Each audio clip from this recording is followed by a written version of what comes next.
Olá, gente. Mais uma vez agradeço a presença de vocês.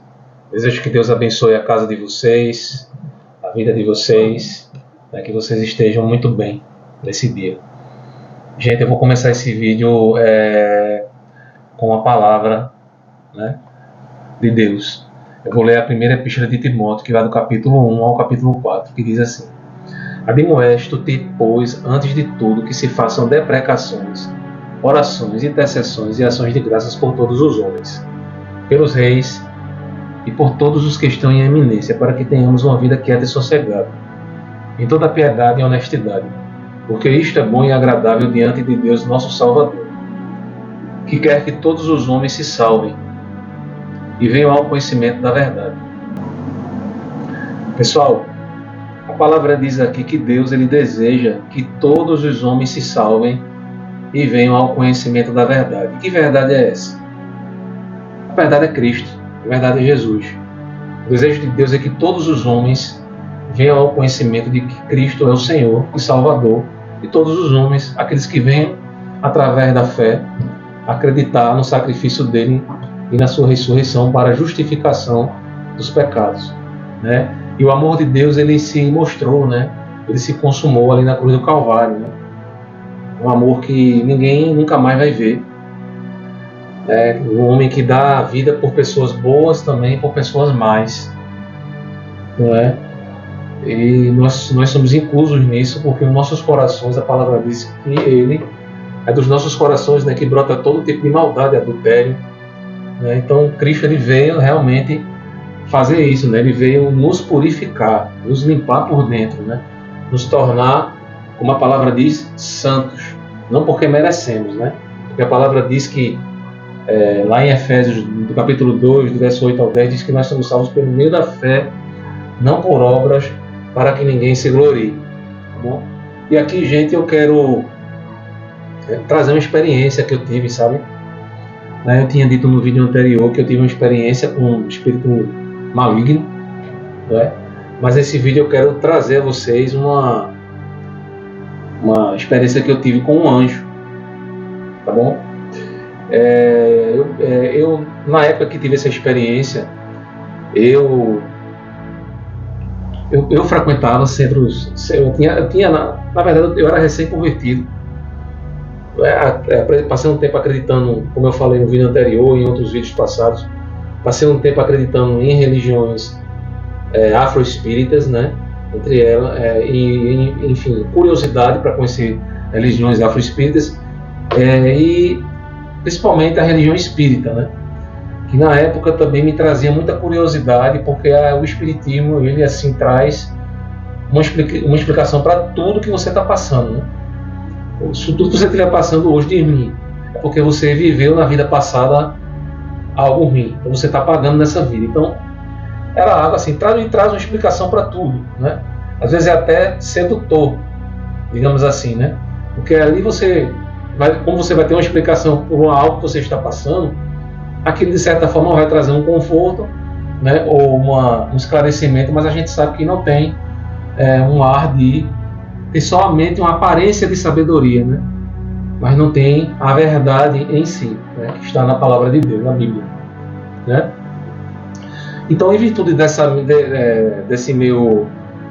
minha convivência, digamos assim, com pessoas também que conviviam nesse meio, que acreditavam nesse meio, porque inclusive quando eu conheci, foi apresentado por uma pessoa essa religião, E essa pessoa, era médium, se dizia médium na época,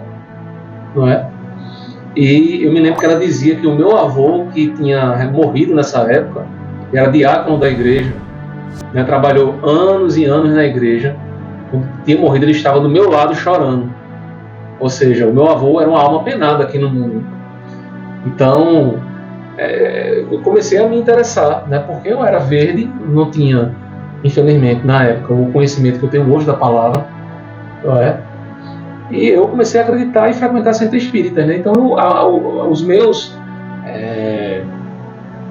os sintomas espirituais, como eles dizem, eles costumam usar a palavra mediunidade, Foi me dito na época que eu tinha mediunidade, né, que eu tinha que desenvolver essa mediunidade, né? Então eu fiz todo aqueles rituais, né, tomar umas águas que eles mandam a gente tomar uns passes, né?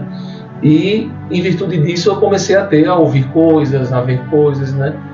Como eu contei recentemente, e uma dessas experiências, né, que eu vinha a ter, né, isso aí foi depois da minha conversão, foi depois que Deus começou a me esclarecer que nada daquilo nada daquilo ali era verdade, né, que tudo aquilo dali era meramente um plano do inimigo, né, de me desviar da fé, não é? Então, eu creio que em virtude disso, gente, foi que eu tive no período, né, nessa época, eu comecei a ter visões também de anjos, né? Por quê? Porque eu já não estava mais, né, daquele lado, eu já não estava mais acreditando, né, aqueles dogmas, né, do espiritismo, entende? E numa dessas experiências, gente, eu estava deitado na minha cama, não é? E eu senti um impacto muito forte. E eu me lembro que os meus olhos nesse momento abriram, meus olhos espirituais abriram, e eu vi uma pessoa em posição de combate, né? Era um ser em posição de combate. Eu não conseguia ver com muita nitidez, era uma imagem meia que nublada, não sei explicar direito, mas eu me lembro que tinha um ser que estava me protegendo, estava em posição de combate. E na frente dele existiam, né, seres escuros, né? Eu creio que eram espíritos malignos, né, que estavam ali justamente para me perturbar. E certamente aquele impacto foi causado por uma defesa. Não é à toa que eu sentia o impacto, né? E eu fiquei meio que atônito, né? E fiquei, uau, né? Como a palavra de Deus ela é real, né? Como a Bíblia Sagrada ela é real, né? Porque a palavra diz que os anjos são ministradores, né? Enviados a serviço dos santos, não é? E eu pensei na época, gente, quem sou eu, né? Como Deus é amoroso, como diante da autoridade de Deus, do poderio de Deus, quem sou eu para Deus mandar um anjo para me proteger, não é? Mas, gente, muitas vezes nós olhamos de forma diferente para nós mesmos, porque não temos conhecimento da Bíblia, né? Nós não temos conhecimento profundo da palavra de Deus. E muitas vezes não é nem preciso ter esse conhecimento profundo da palavra de Deus, porque quem nos faz acesso a esse tipo de proteção é o próprio Deus, e é por intermédio, né, de Jesus Cristo. A partir do momento em que nós entregamos a nossa vida a Jesus, né, que somos selados pelo Espírito de Deus, não porque merecemos, Deus automaticamente nos enxerga como propriedade dele, e a palavra de Deus diz isso, que nós não somos de nós mesmos, né? Então Deus ali está protegendo algo ou alguém que é dele, né? Amém, glória a Deus, aleluia, né? Então, quando eu me lembro, gente, muitas vezes me via, né, aquele sentimento, poxa, quem sou eu? Mas não, gente, não, nós somos merecedores por Cristo, nós alcançamos essa graça por intermédio de Cristo, por meio do seu sacrifício, né? Então, essa é a grande dádiva, né? Essa é a grande graça, porque a graça de Deus também se mostra aí, gente, né? Sem nós merecermos, nós temos a serviço de nós anjos para nos protegerem, né? Para estarem conosco, tá bom? Então, gente, foi essa experiência que eu tive. Eu peço para vocês aqui comentarem também, se vocês tiveram experiências com anjos, tá bom? E peço também que vocês dêem um like no vídeo, compartilhem, gente, para que o canal ele venha a crescer e quem sabe eu venha também a alcançar outras pessoas. Eu sei que é pequenininho o canal, não é um canal grande, é um canal que só tem 47 inscritos, mas quem sabe, gente, tá bom? Porque nós temos que fazer tudo para glorificar o nome de Deus. A minha intenção é tão somente em glorificar o nome de Deus, né? Uma palavra diz aqui, né? Deus quer que todos os homens se salvem e venham ao conhecimento da verdade. Amém? Que Deus abençoe a cada um de vocês.